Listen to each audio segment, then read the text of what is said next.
Yes. Yeah. Everybody would say, what did you vote? I drive by the building. The old vote for the Kennedy, your choice, vote, right?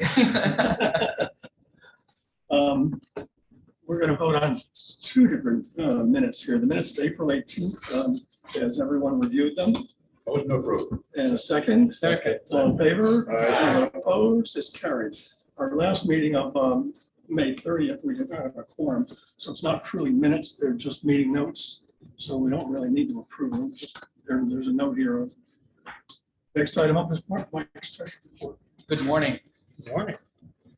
We continue to be on budget. Our balance sheet, as you'll see, has jumped up by almost $650,000 from this time last year. That is primarily due to additional SBA funds and also the fact that we have $232,000 in real property that we purchased up on Route 9H, and the fact that there is an accounting entry that the accountants had to book under the new lease provisions, and that added $200 and some thousand based on our lease year as well as some of the equipment leases. It's just inflates your balance sheet because it creates a corresponding liability, but it was something that I guess the accounting standard board imposed on everyone to put a value on future lease obligations, the corresponding liability. On the P&L, we are modestly down. We're $5,000 down, 20% actually on administrative revenue. But what we have budgeted for is the Office of Community Renewal Grant Program, and we're entitled to a $16,000 fee on each of those projects.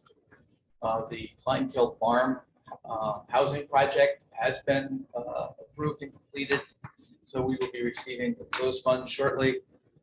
We have the Clock Estate project, which is halfway completed, and we can make a drawdown for our administrative fee to date on that, as well as on Return Brewery.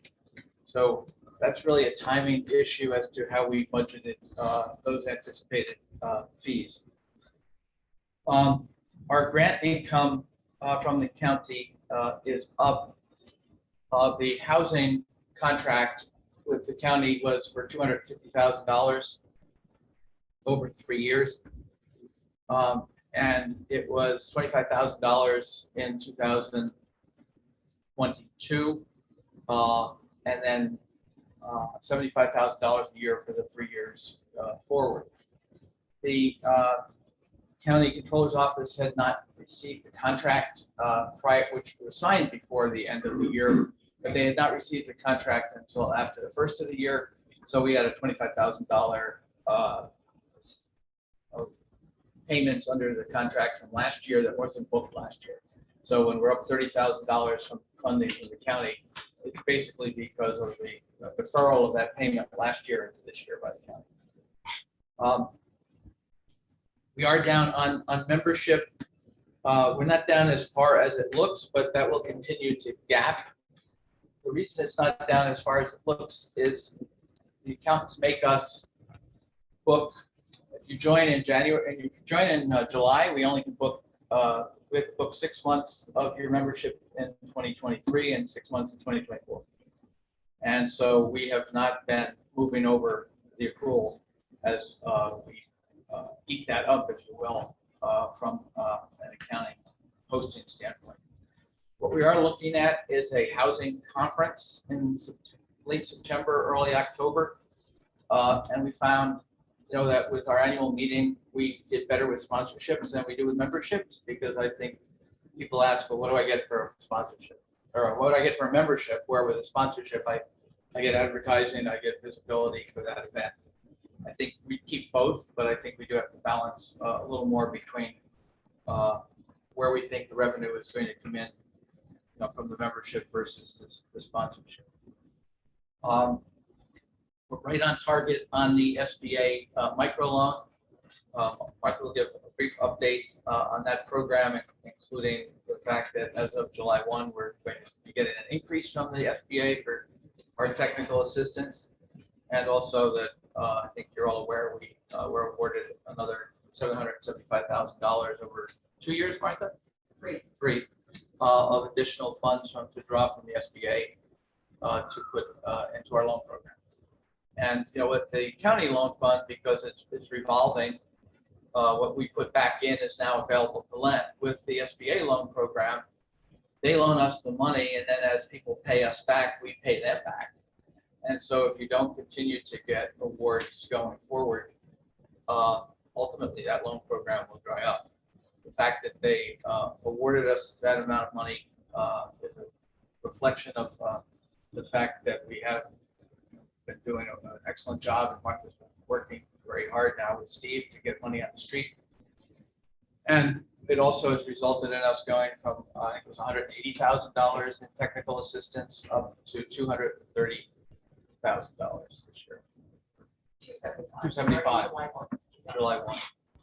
We did have a little blip.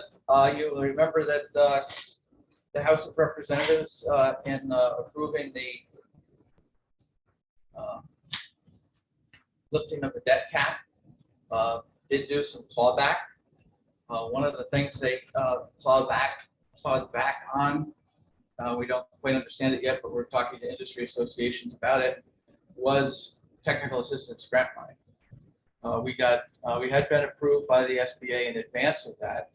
And we got a urgent call like 2 o'clock on the Friday before the president signed the bill on Saturday on the debt cap, telling us we had to go online and approve and accept electronically all of the approvals related to that program. Martha worked, I think it was 6 o'clock at night by the time the SBA got everything posted that you could accept. And we were covered, but that does raise the question, who's out to reduce or eliminate the program? I think what it came down to was they were going to cut back the increase that was put into these programs, not cut out the program itself. But we are going to. There are several industry associations that monitor this, and we will explore that so that we can keep our federal. Senator Schumer and Gillibrand's office and Congressman Molinaro's office updated on what that means for us a year from now. So, on the expense side, we are down on consulting fees and employee expense, grant expense. Our insurance is down because there was a blip in the policies. That will catch up in the June numbers, and we are back in a situation where the agent and the carrier have they forgot that we didn't get the bill, and I questioned why we didn't get the bill, and we found out we didn't get the bill because the company didn't send it and the policy lapsed. So we're working closely with the agent to resolve that, but that will pick up. Martha has we get reimbursed on the grant money that we receive from the SBA based on our spending it. We just are about to finish the fourth quarter because the SBA money is on a June fiscal year, and we're $1,700 down there, and we'll pick that up. We don't work this so we don't leave money on the table. And we're down on new initiatives, but that includes broadband spending that we will report on later. So we are $15,000 to the good. We had projected to be $43,000 under budget at this point. So we're continuing to do well. A quick look at the profit and loss by class shows that we are $21,000. Negative $21,000 from an operating standpoint from the operating account, but when you add in all of the loan fund interest, we're at the $15,000 plus range. The issue there is that we have not yet taken over the last 8 years or before that any type of administrative fee for CEDC running the loan fund. And so we've just absorbed that net loss because we wanted to ensure that all of the interest earned on the loan fund strengthened the loan fund itself. You know, we may get to a point where I think the Capital District Community Loan Fund told us they take 8%. But again, to the extent that we can cover that with as a cash flow issue or as using some modest working capital, you know, we always, it's kind of the board's feeling and the staff's feeling that the more we put back into the loan fund, the more we would benefit. And we'll be, with the 775, we'll be up to $3.8 million, 2.9 million. And I think you'll recall the analysis that Martha and Jessica worked on at the end of the year showed that over the last 8 years, we've done $4 million in small business loans and provided technical assistance to 150 plus businesses. So, you know, I think, again, it goes back to Rick's point at one earlier that not everyone fully understands what we do at CEDC, and you know, we continue to look at that from a marketing standpoint. If we did nothing else but a loan fund, that's a pretty good result. And when you look at all of the things we're doing to assist the towns through Columbia Forward, working with the county on various projects that they've asked us to take a role in, you know, it really fills out the role that we play. And the danger is the success of being able to facilitate things, more people call. Here we are both with loan support pipeline and with project pipeline, kind of at capacity. Any questions on the finances? Finance Committee will meet in July to review the quarterly second quarter numbers. There's nothing you should request a motion to approve the report. Motion to approve the report. So moved. Any discussion? Second? Second. All in favor? Aye. Anyone opposed? Carried. Next item is the 2022 Form 990. Well, that was due on May 31st, but we didn't have a quorum, so we got an extension. Basically, as Brian can attest, they take the tax return and they it's already pre-programmed. You push a button and it fills out the 990. So when we approve the tax return for filing, you know, it does present the data in a different format, and you know, it does you know, provide. It does go online ultimately through Star or other web-based, and it does go online with the Authority Budget Office. I believe. Should we file the 990 or just a finance audit? But we do have it on our website. Again, it's transparent. It does tell the story differently than the financial statements, but the same numbers. And it's just a presentation format that allows people to get a better sense of what we do. Motion approved. Have you read it in its entirety? Yes. Second? Yeah. Have a second? Second. All in favor? Aye. Anyone opposed? Carried. The next item is the chart 500. That again is a report that is for New York State, and it's the equivalent of it's a mini 990. And we'll call upon our vice chairman to move the question. Motion approved. Second? Second. All in favor? Aye. Anyone opposed? Carried. Thank you. I was willing to submit them before you would approve them, but Lisa wouldn't let me. So. Committees, audit and finance did not meet. Executive also did not meet. Governance and nominating, we did meet, right? And what are the Policy. Yes. one item on there is a policy manual, which is in the packet. And I have one item that I'd like to discuss in there. And that is the holidays. There's, let me find it.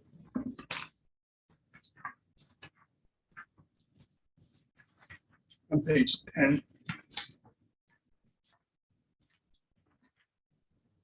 So one of the items in there is to add Juneteenth as a holiday. Also noticed that one holiday that's missing is Veterans Day. So I'd like to come up with a way to add them both and without adding more holidays. And I would suggest that we take Columbus Day, Veterans Day, and Juneteenth and make one floating holiday.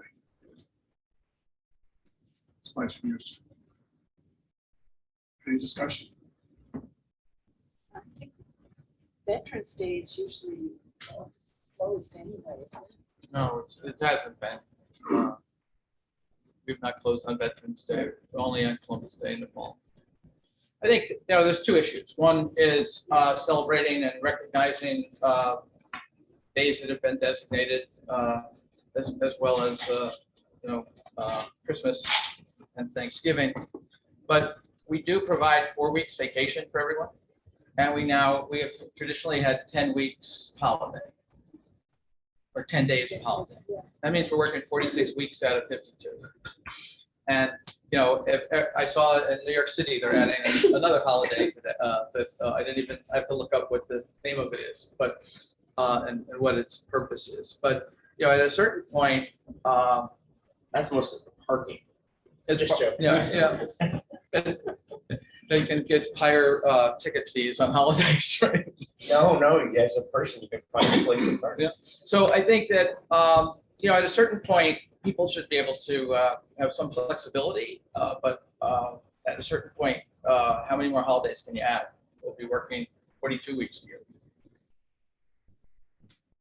Studies say Americans work too much, so my favorite holidays.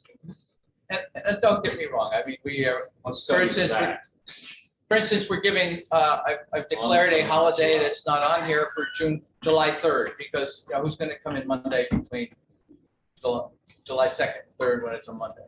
So, I mean, Well, every year you have to have some discretion in Yeah. where the holidays fall that way, right? well, I went to parochial school where the pastor would come in and give you his birthday as a holiday. Yeah, so, I mean, I know the county, we gave the day after Thanksgiving, yeah, they'll always try to cap it to 10 holidays, but Right. it's like, yeah, so I mean, it's not that we're being Dickinson here, Dickens, in terms of our approach. We're giving 12 right now.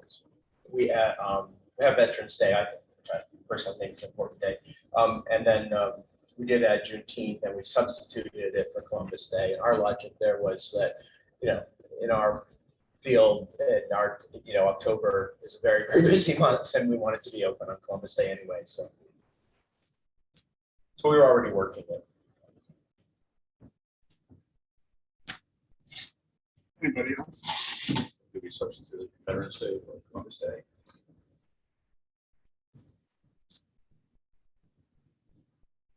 I'd be in favor of that. And again, people have 20 days that if they wanted to take Columbus Day to go hiking in the fall, like I like to do, take it as a personal thing. We're still adding a holiday now. Juneteenth has not been Yeah. approved. Juneteenth is a federal holiday at this point, right, which means it's a bank holiday, which means banks Right, are yeah. closed. And the So county. I feel like when the banks are closed, but everyone else is going in. Yeah. It seems like if it's deemed a federal holiday, the So banks are closed. Dave, your idea is that if we have the floating holiday that encompasses 3 different holidays, it brings us back to 10 total per employee. I thought, I should be a little more generous. We should make it 11 and, make the 2 Juneteenth and Columbus be floating and have Veterans Day. somebody want to make a motion?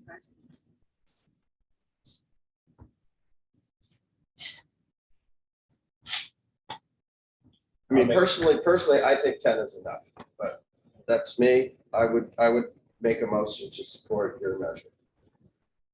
Is there a second? I'm sick. Any more discussion? So we're keeping it at 10. Right now we have 11. We're No, we're gonna stay at 10. We're Stay. gonna make Juneteenth, Columbus Day, and Veterans Day floating. I'd be happier with 11 So we're, holidays. we're voting, we're not adding any more holidays. Juneteenth, although it's listed here, Yeah. is not been voted on. It's not. This is proposed This is document. proposed. Okay. I think eventually Columbus Day is going to turn into Indigenous Peoples' Day too. Or be eliminated. Right. Get eliminated.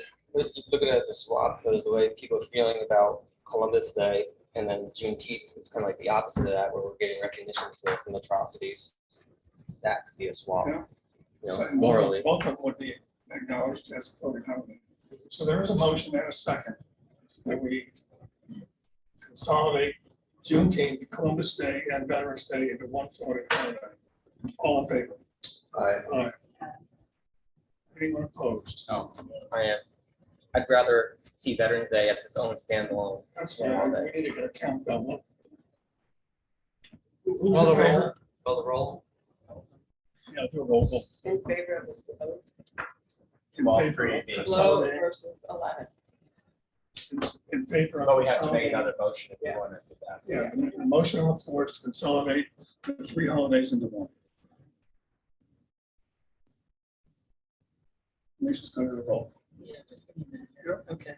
Ruth Adams, absent. Joe Benson, absent. Jim Calhoun. No. Rick Cummings. Yes. Carly Drummer. Doesn't vote, sorry. Dave Finger. Yes. Tara Gad. Yes. Mike Johnston. Yes. Rachel Levine. Yeah. Brian Mahoney. Yes. Michael Malinsky. No. Rick Rector. No. Sean Sawyer. No. Sarah Sterling. Yes.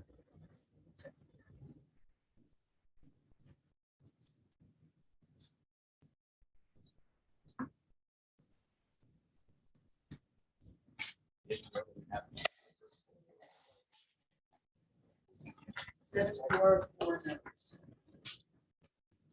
7 in favor and 1 notes.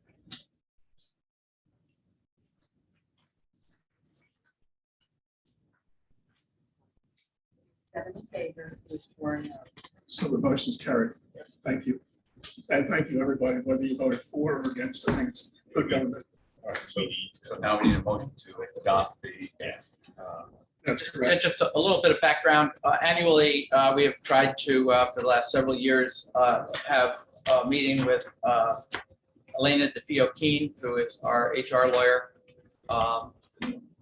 We retained her initially 8 years ago because she also is the HR lawyer for Columbia County and felt that they were providing a level of funding that, to the extent we had issues that related to HR is such a specialty these days. So we sit down with her and we go through this. Jessica Gabriel headed up this project, not here today, but she and I met with Elena 3 times. We did have some input from, we circulated it to staff. Only 2 people got back to us with comments. One of the things we did do is we eliminated the, if you're here for 1 to 3 years, you got 2 weeks. If you were here 3 to 5 years, you got 3 weeks. And we went to a plan where, everyone is entitled to the 4 weeks, and as part of, and you'd be prorated if you were part-time. And you accrue that in each pay period. So that, if you left on, it doesn't vest on January of each year. So if you left on June 30th, you wouldn't be paid out for 75 hours of PTO because you accrue it each month. We're a little flexible in how you use it, but we didn't want a situation where you could resign in January 1st to get paid for 90% of your holidays or your PTO. Elena included in here a lot of the updated statutory requirements, and I think we will continue to have her review it annually and recommend it to you for approval. Any more discussion? A motion to approve the employee manual.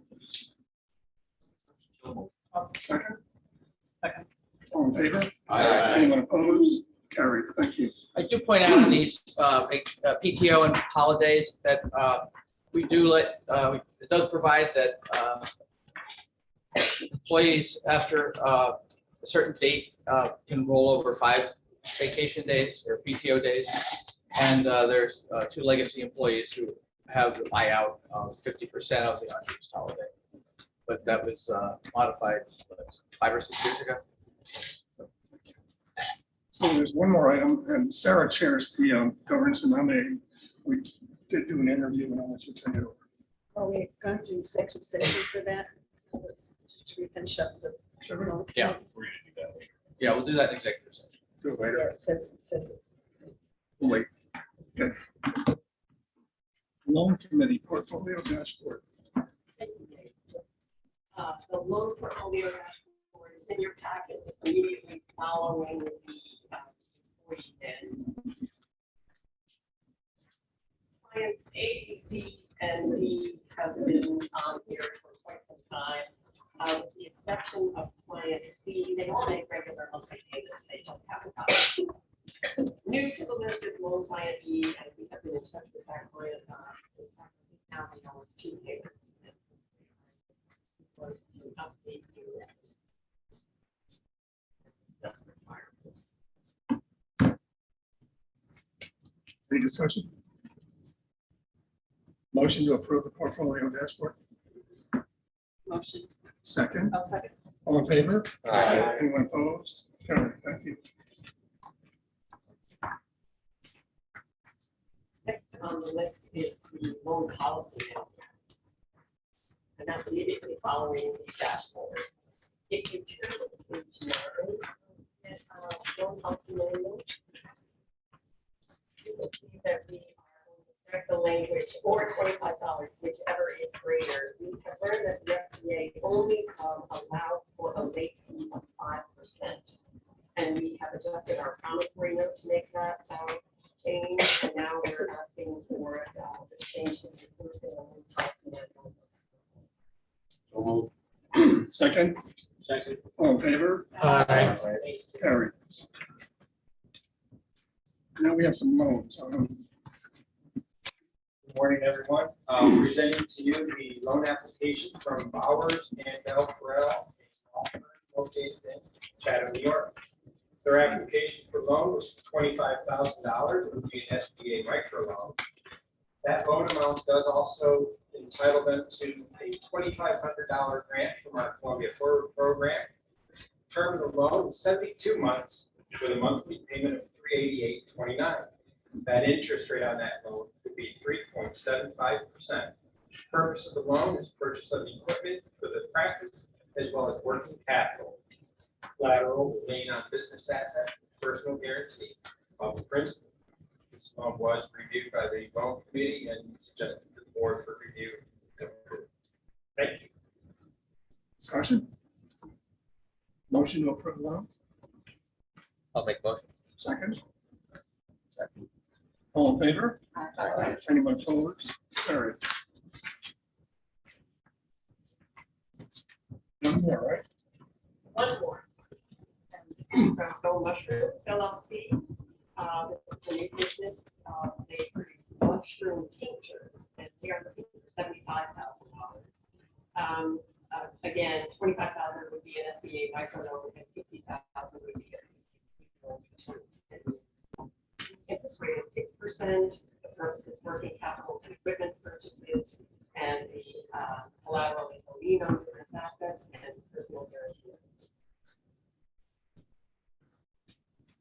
This was also recommended to the board. And Mark, could you explain the relationship they have with the mushroom grower? Yes. So we're calling this a sister company. We already have an outstanding loan to Tivoli Mushrooms. They are paying us a fee. It is the same principles. And so, one thing I wanted the board to be aware of is those 2 individuals will be guaranteeing a loan on both businesses, the mushroom growing business and the tincture. And I think the other important part of that is that they know their mushrooms. If they were just a group that were buying mushrooms to make tinctures, I might think that we were getting into a true startup, but this is really an extension of what they're doing, which is, I guess, fairly popular. Where's 86 Columbia? Is it out here someplace? Across from the hospital, yeah. They've been operating out of Tivoli Mushrooms Barn, the new barn that we help facilitate in Oakdale, but they have to turn maybe their own. Motion to approve. Second. Second. All in favor? Aye. Anyone opposed? Carried. Thank you. Thank you. It's a public square. I'm not sure what, The public, this is the loan that has not been, they submitted an application, but it's still pending because we have not received additional information on their grant from New York State.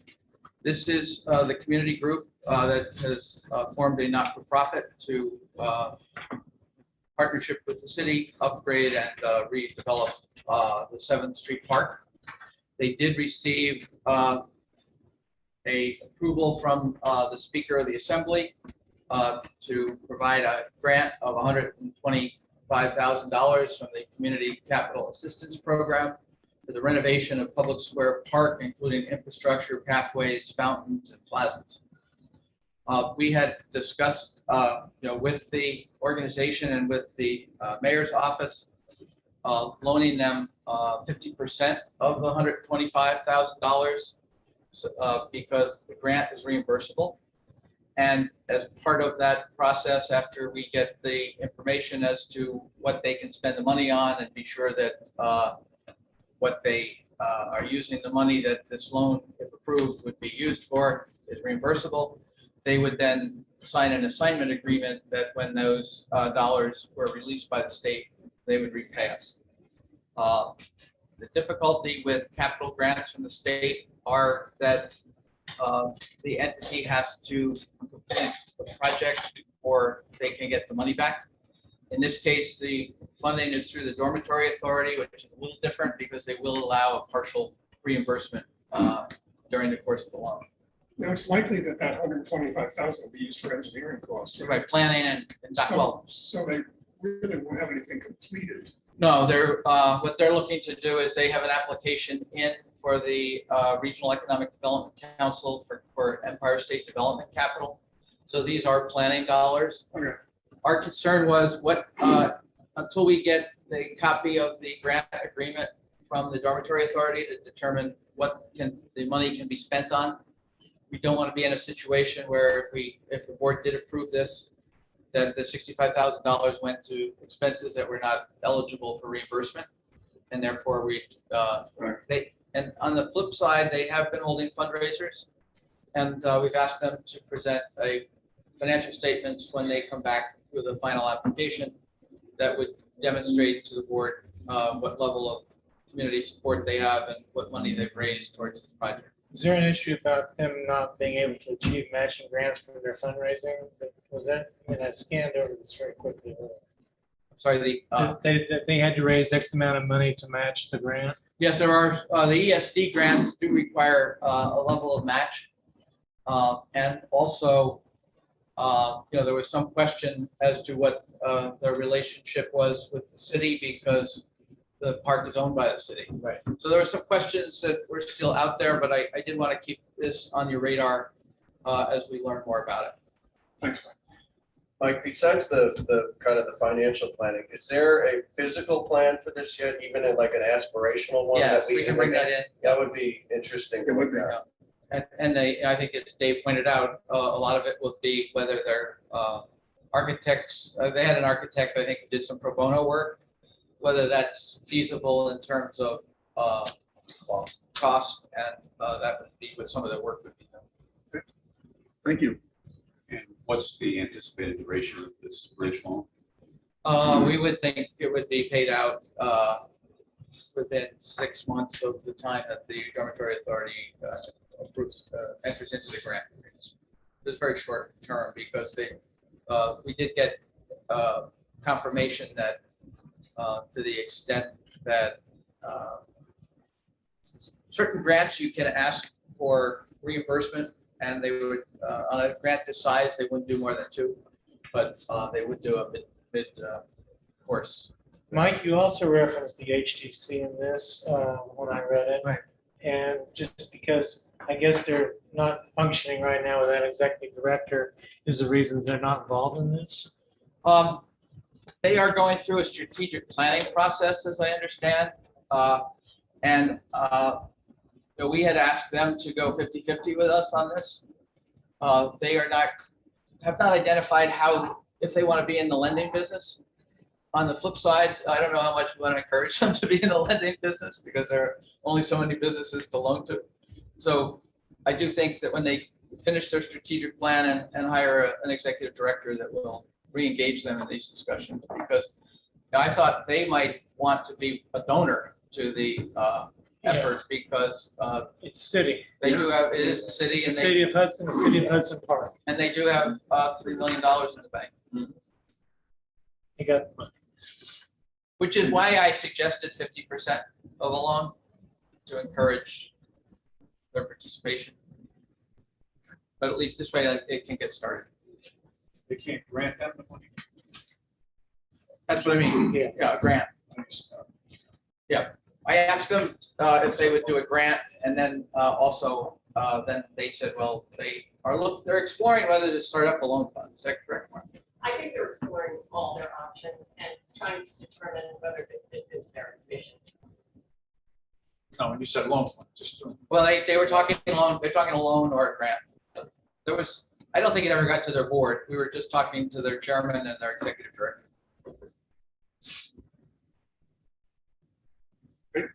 On marketing, we have been exploring some ideas. We did launch a small manufacturers loan campaign. Martha or Steve, just Yes, so we just basically allocated a percentage of our loan fund and directed it to manufacturers. And we did reach out to producers and manufacturers and growers and makers in the county. We didn't end up having our roundtable. That's been postponed until the fall, but we did hear back from 2 businesses that are interested in talking more about a loan. And I'm, working with them to figure out whether they're purchasing equipment or what their project is. Before we go into executive session, Mr. Chairman, could we just I'll do a quick president's report so that if anyone's listening, they don't have to come back. Sure. On broadband, you may have seen last night, the federal government announced that the allocation of federal broadband infrastructure money to each of the states. New York State has been allocated $644 million for broadband.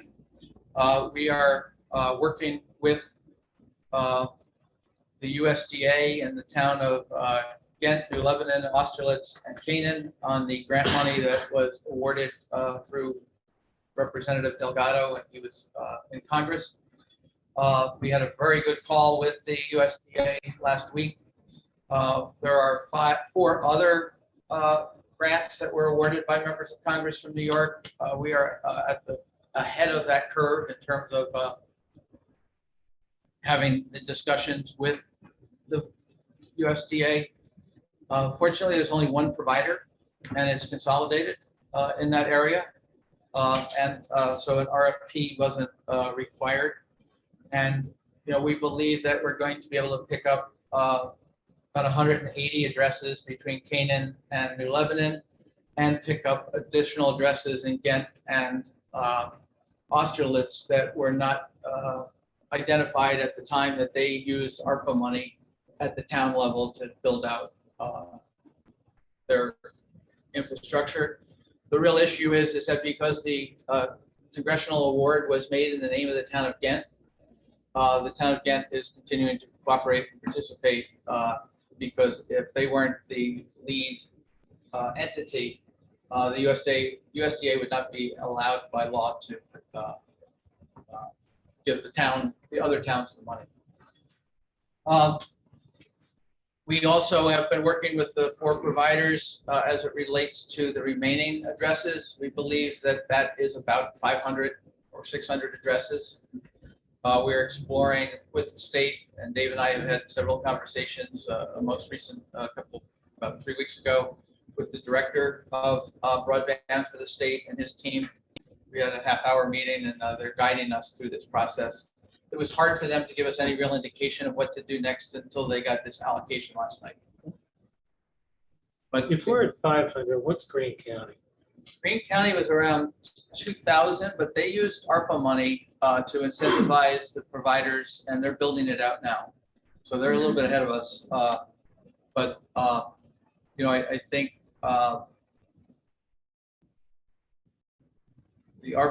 Columbia County only got 8 million in ARPA money, and they did allocate $1 million for broadband. That's still being held for that. But even I think it was a 40% contribution by Greene County to the 100% build out. And if we did that, we wouldn't be able to, if we used the $1 million, we wouldn't hit all the addresses. Was any of Columbia County's ARPA money bought back? No, not yet. But Congress is not in session. So no one's life, liberty, or property is safe while the Congress is in session. But we did have a forum that Congressman Molinaro held up at the Kent Firehouse with the 4 providers, with ourselves, with representatives from the college, as well as the hospital, to talk about broadband. And the congressman was concerned that unspent ARPA money could ultimately be clawed back. Whether that goes to, remember, it had to be spent in 3 years, and so it has to be spent by the end of next year. Whether, and the real question is, what does it mean allocate? Does the fact that the Board of Supervisors have allocated in their mind that $100 million to broadband, does it mean they have to have a contract with us to deploy that money? So I think they are talking about that at the county level. Columbia Forward is coming up on its 1-year anniversary. Jessica is working with Bill Gerlich and Terry Van Buren at the Chamber to get a report together for the July Board of Supervisors Economic Development Committee meeting.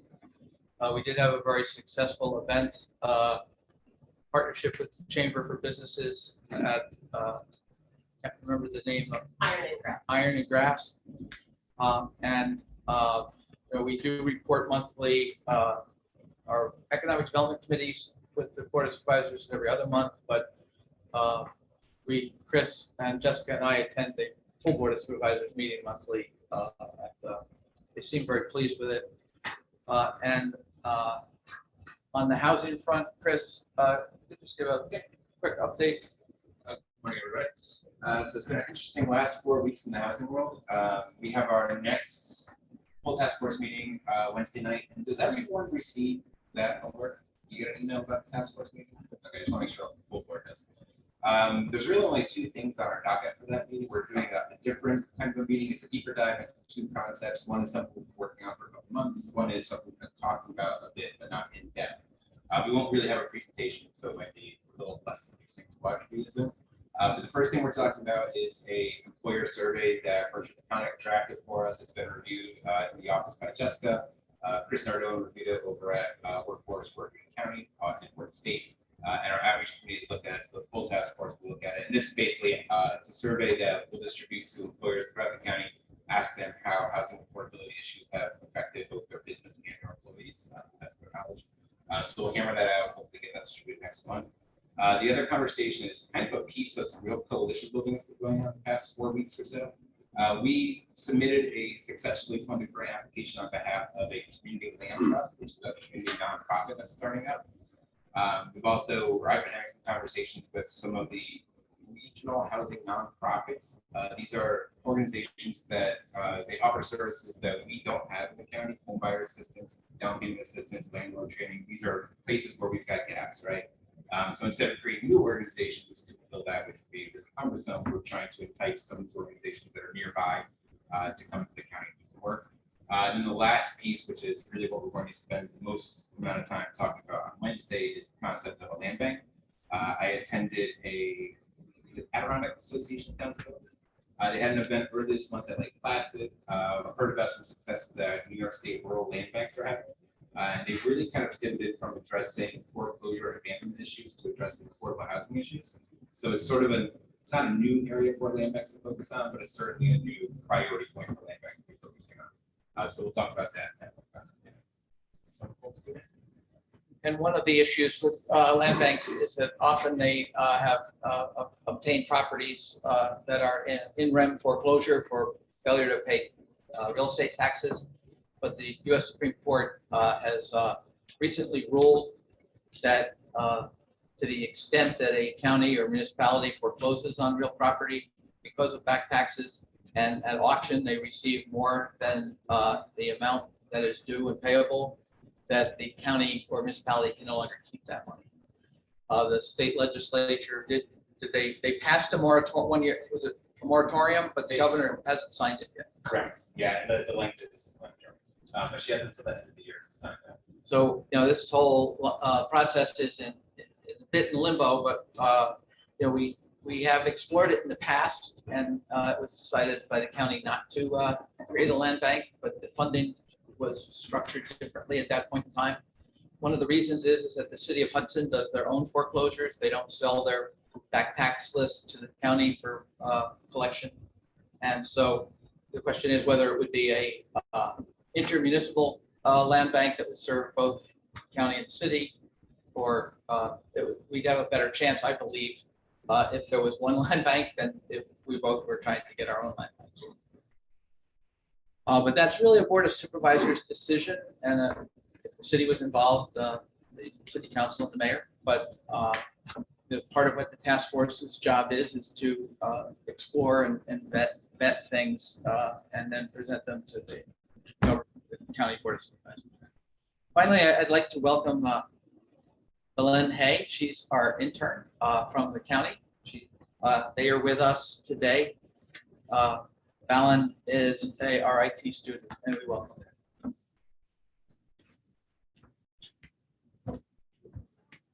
her. Any update on the housing in Greenport potential? Yes, the developer, we spoke with the developer, and they are continuing to look at doing it in phases rather than build a 150 unit boat, or it looked like the Queen. They're still in the game. They're still in the game. There are some issues with respect to some real estate issues, but they're trying to work those out with the owner of the land. I'm going to back up for a second, back to workforce. I understand there was no meeting, but I'd like to give Dr. Drummer a chance to make any comments. I see Ruth is not here, but Dr. Drummer, any comments on workforce? Good morning, everyone. Well, we aren't meeting until next month, so we will have a report then. I will tell you that there is a chunk of money coming to the college from SUNY that is focused on workforce development. So I'm certainly going to be bringing that up, in our next meeting, because we want to make sure that the money goes into the appropriate places, where people really feel like, they have gaps. I mean, the obvious gap is healthcare, with respect to, nursing, medical assistants, phlebotomists, et cetera, we do have the beginnings of an LPN program started. So that'll be an LPN to RN program.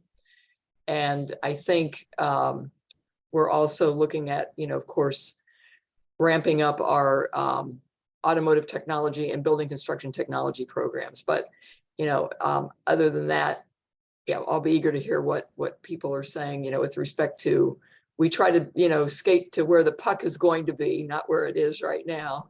Just trying to figure out what the counties are going to need with respect to workers in the coming years.